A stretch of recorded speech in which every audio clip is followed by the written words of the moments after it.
of how to live a life. And the decisions are monumentally important to the rest of your choices in life, because the next Saturn return is at 56, following 28 years. So this was the Saturn return for the Berlin Wall, and it came down. When I was looking at that, and I just like, oh my gosh, this is what the power of the people is about. But the power of the people is not the force that in the 3D world we think we have to portray, and we have to get in the ranks to push against the bad. It's a consciousness. It is a consciousness that comes through in the right timing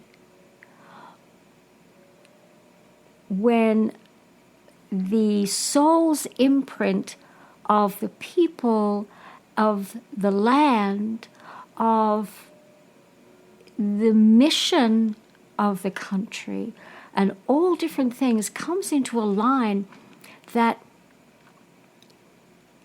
the consciousness becomes a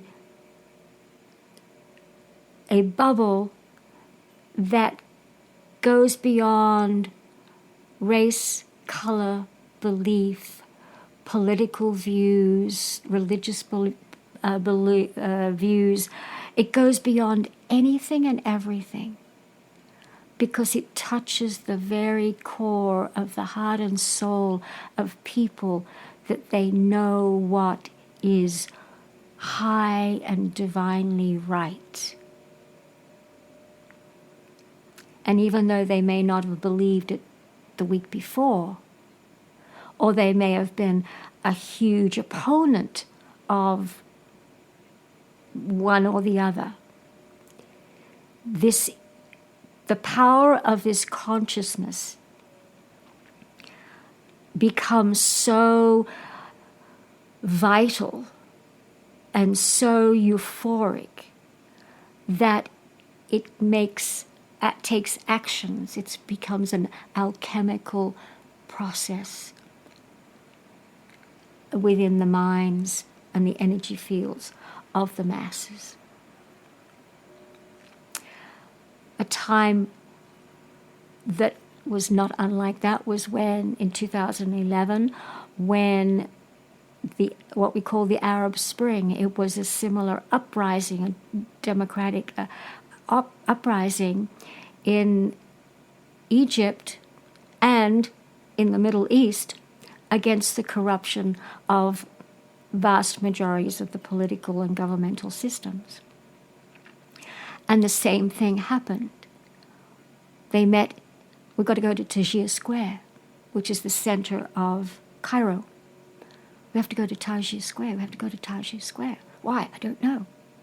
And the reason I know this is because I sat in this amazing conference and lecture and witnessing of speeches by 4 women who had literally walked that path into Tahrir Square, and 3 of them had been there for 18 days from the day one until the end. And the stories they told of absolute incredible miracles, when the police, the army, the government, they tried to shut the millions of people down.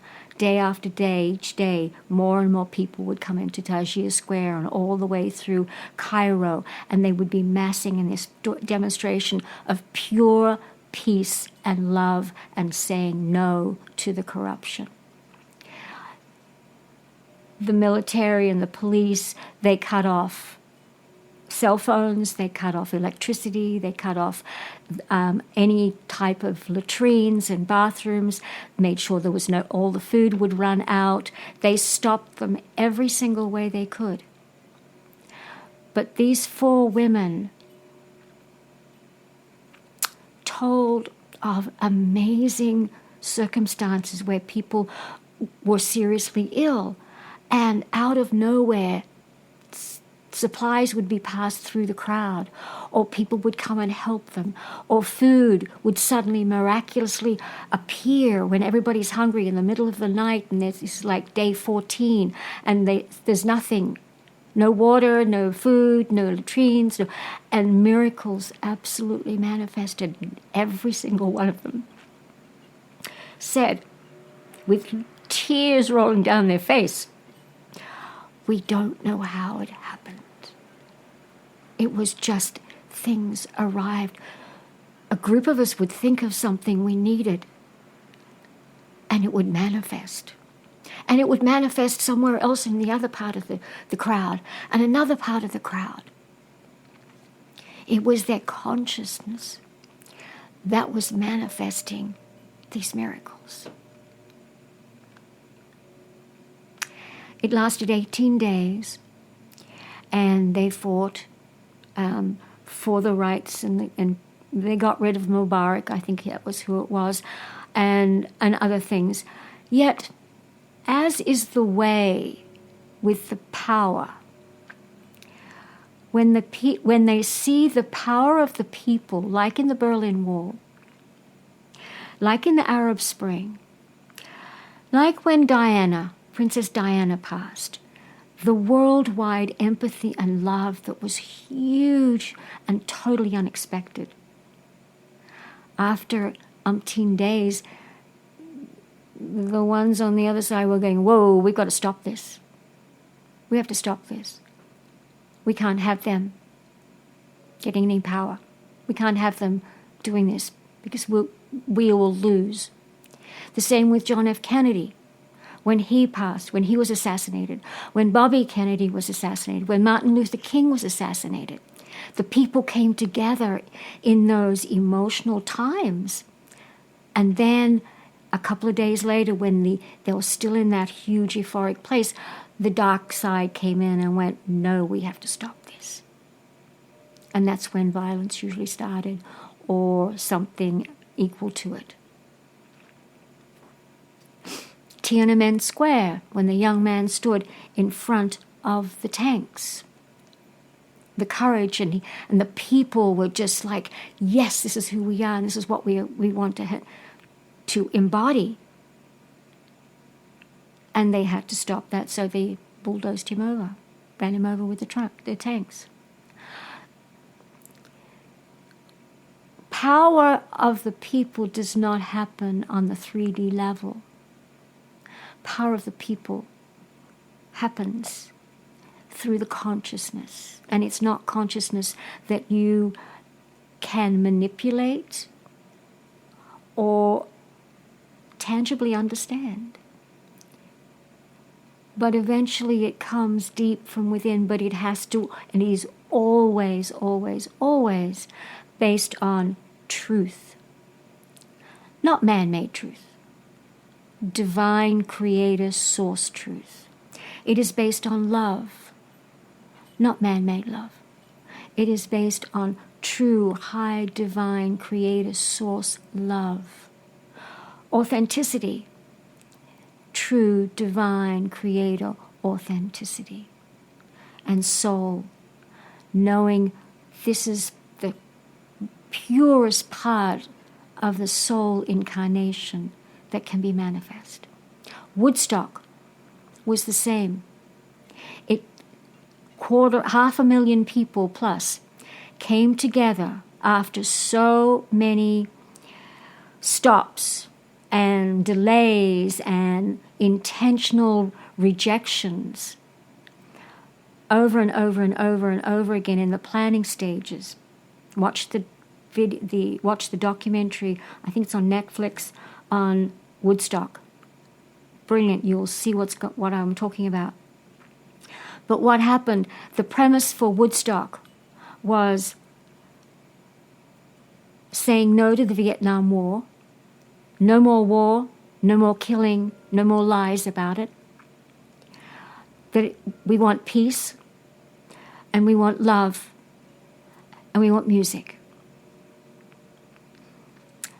and 500,000 people plus, and some of you might have been there, or maybe your parents or grandparents were sitting on that grass, listening to amazing, amazing music.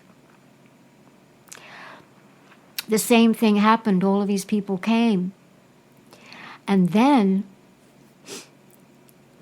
when all started running out, food, medical supplies, water, latrines, whatever, everything was getting shut down and locked out, and there was, the traffic and the people were so much that there was no way to get out at that point. And you will see in the documentary at some point, very late in the game, when military helicopters came in. And they're going, oh, no, we're done for. No.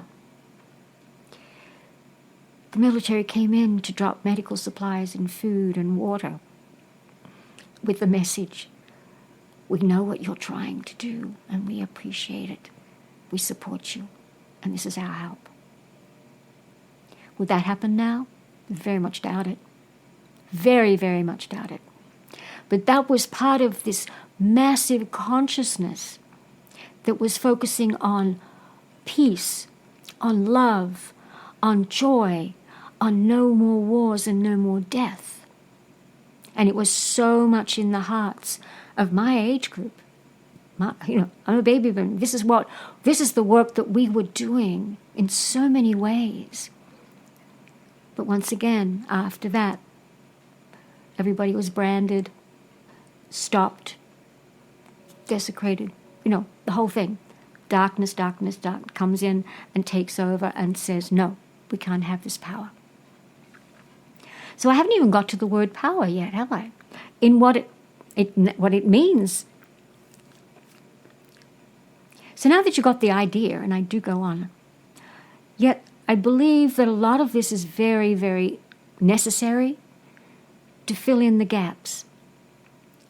So power, as I sat up on my table and wrote the words P-O-W-E-R and had to come up with an anagram, going power. And then I was taken back to several events in my life, when I was dancing, when I achieved some certain things, when I was in a particular space and very proud of it. I remember the feeling, and this is going back to the majesty.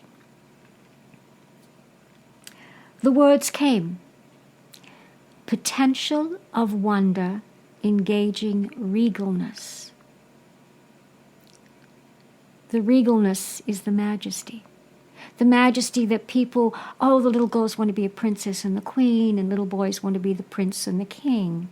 That it's not the outward look of what the trappings are. It's the inner seed within every single person that's born, that they are of royal birth, that they have come from the Creator, and the Creator has seen fit to put them into this princely and princessly and majestic vehicle of the human body, the most powerful computer on the planet. And so the potential of wonder engaging regalness. And think of your life, circumstances, when you got married, when you had your child, when you walked about across the dais to get your high school diploma, your college diploma, your PhD, whatever, any of those things, a great performance, and you had a standing ovation, any of these things that filled you up. That is the potential of the wonder, and there's a majesty, an energetic majesty that emanates from within a person out to the world. And it is literally palpable to see to feel